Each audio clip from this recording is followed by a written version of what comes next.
Deuxième vidéo consacrée à la leçon 2, un monde d'échange et de réseau. Cette vidéo traite le deuxième temps, consacré à la révolution numérique, l'enjeu stratégique de la diffusion de l'information. La problématique est la suivante: pourquoi la diffusion de l'information est devenue un enjeu stratégique? Comment sont transportés chaque jour les milliards de mails, SMS, vidéos ou messages en tout genre qui partent ou arrivent de nos téléphones portables ou ordinateurs? Voici la réponse. Des dizaines de milliers de kilomètres de câbles sont déposés chaque année d'un bout à l'autre des océans. Comment sont-ils fabriqués, installés? Quels enjeux? C'est une course pour le débit qui est engagée et, petit cocorico, la France est leader dans le monde. Enquête Margot Manière, Lou Cricorian. Des câbles posés au fond des océans pour faire transiter vos emails, vos photos, vos vidéos à l'autre bout du monde. Les câbles sous-marins assurent aujourd'hui 99% du trafic mondial de données. Mais avec l'explosion d'Internet, il en faut toujours plus. Des câbles de communication qui envahissent la planète pour assurer une bonne connexion à chaque habitant, car le trafic de données progresse de 35% par an. La révolution numérique a permis la mise en relation des différents espaces de la planète.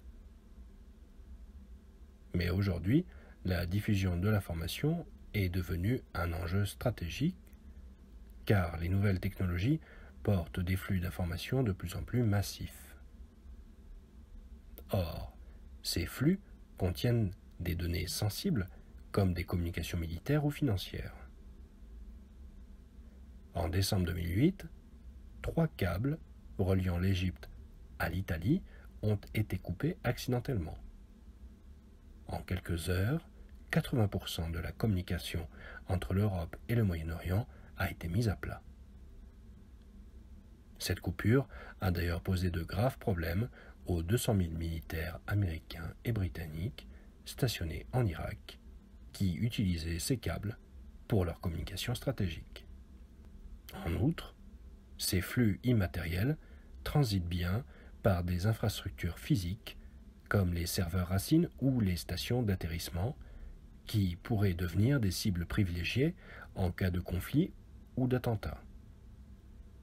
On parle d'ailleurs de plus en plus de cyberterrorisme ou de guerre ou de cyberguerre aujourd'hui. Ces flux sont aussi le lieu de concurrence et de tentatives de monopole par les géants du web, les GAFAM, Google, Amazon, Facebook, Apple, Microsoft. Ces GAFAM que des entreprises nationales cherchent à rattraper, comme par exemple le moteur de recherche français Quant. Enfin, la diffusion de l'information ne concerne pas tous les pays de la même manière, car certains dirigeants cherchent aujourd'hui à contrôler ces flux pour éviter des protestations dans leur pays. Ce fut le cas par exemple en Algérie, lorsque les Algériens se révoltaient contre un nouveau mandat d'Abdelaziz Bouteflika en 2019. L'État algérien avait alors coupé l'accès à certains sites internet et réseaux sociaux. En Corée du Nord, la dictature a mis en place Kyongmyong, un réseau intranet fermé, géré par l'unique opérateur téléphonique du pays, c'est-à-dire l'État.